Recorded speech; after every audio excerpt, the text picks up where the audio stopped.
assunto de hoje é denotação e conotação. E para abrir nossa aula, trouxe um trechinho de uma letra de uma música do Gilberto Gil chamado Metáfora, que eu vou ler com você aí já na sua tela. Uma lata existe para conter algo, mas quando o poeta diz lata, pode estar querendo dizer o incontível. Uma meta existe para ser um alvo, mas quando o poeta diz meta, pode estar querendo dizer o inatingível. Por isso, não se meta a exigir do poeta que determine o conteúdo em sua lata. Na lata do poeta, tudo, nada cabe, pois ao poeta cabe fazer com que na lata venha a caber o incabível. O texto fala de denotação e de conotação nas suas entrelinhas.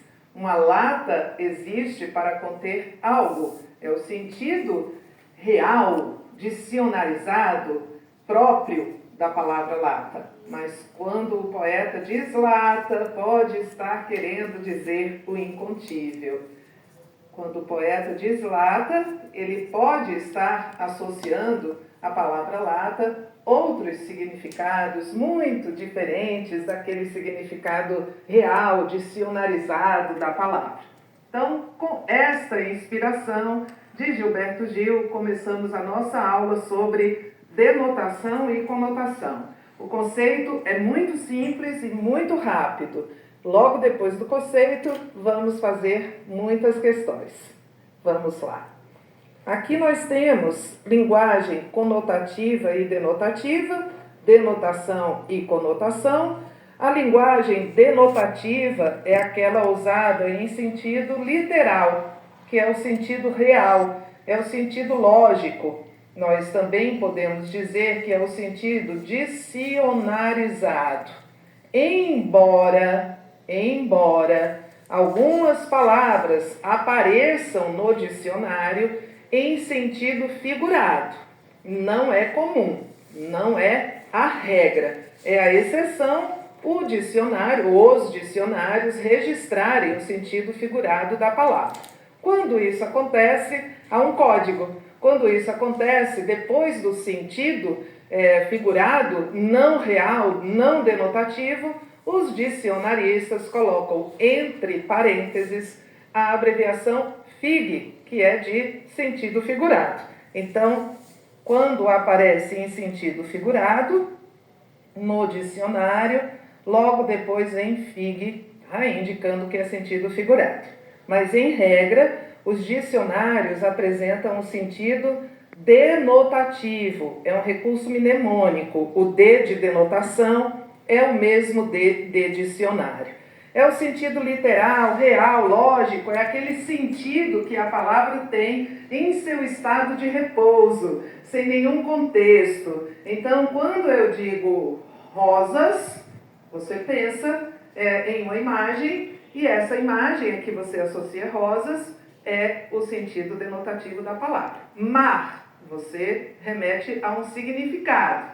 E aí este significado é o sentido denotativo da palavra mar. Mas se eu disser que minha vida não é um mar de rosas, aí você vai ter de atribuir um novo sentido a essa expressão mar de rosas, porque eu não estou falando de um mar feito de rosas.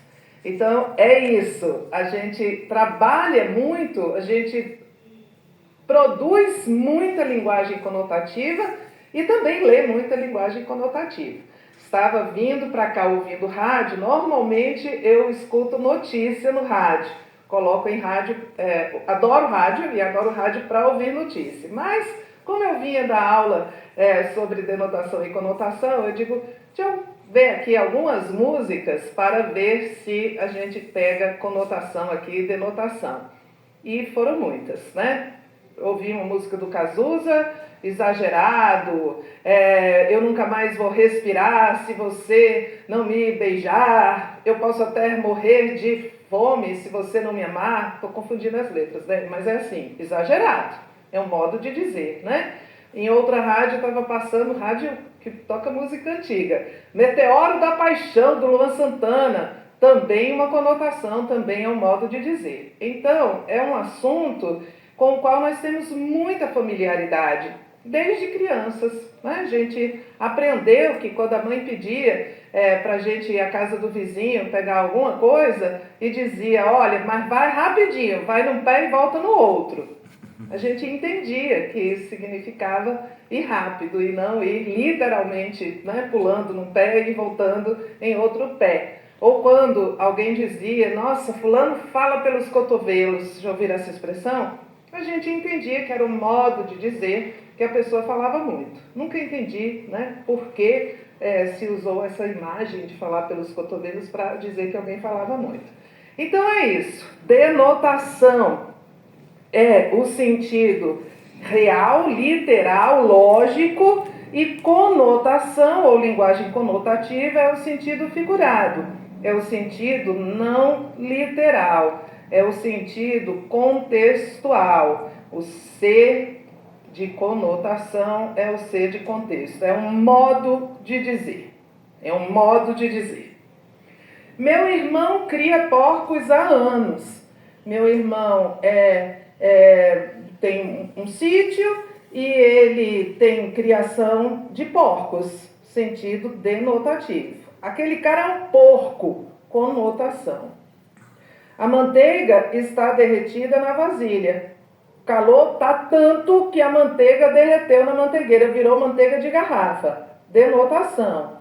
Ana ficou toda derretida com os elogios do sogro. Conotação, né? A Ana não ficou derretida em sentido literal. Morro de medo de barata. Denotação, não. Conotação, né? Eu não morro de medo de barata. O verbo morrer aqui foi usado em um sentido não literal. É um modo de dizer que eu tenho muito medo de barata. Mas eu não morro de medo de barata. Né? Assim como eu não estou morrendo de fome ao meio-dia querendo almoçar. Então tudo isso é um modo de dizer. Então isso é uma conotação, frase conotativa. A menina fala pelos cotovelos, é uma conotação. Quase me afoguei quando caí do barco.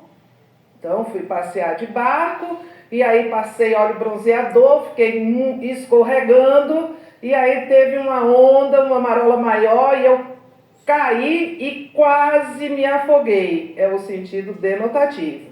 Estou afogado no mar de problemas, é o sentido conotativo.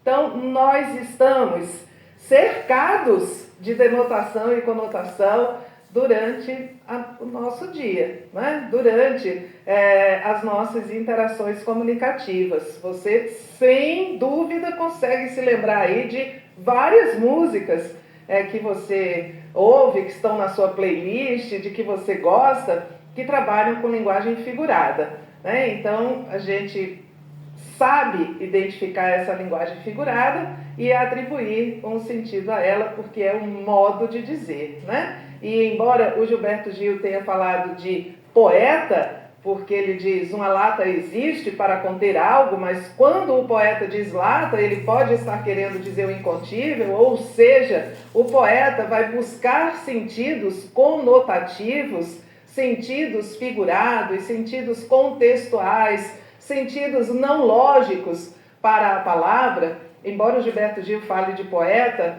não são só os poetas que têm essa tendência a usar a linguagem em sentido conotativo. Os letristas de música também têm, os compositores, e nós também temos no nosso dia a dia. Em algumas situações discursivas, a conotação não é muito bem-vinda, né? Em textos de natureza informativa, em uma dissertação, numa prova de redação no concurso público, mas ela nos circunda. Então vamos lá, vamos fazer nossos exercícios sobre este assunto.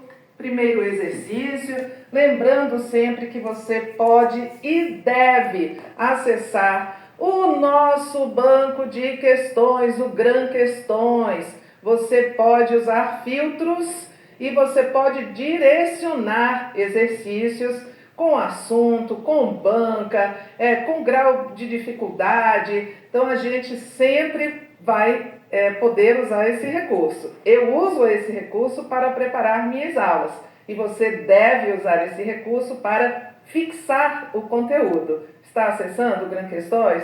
Vale a pena. Então, olha aqui.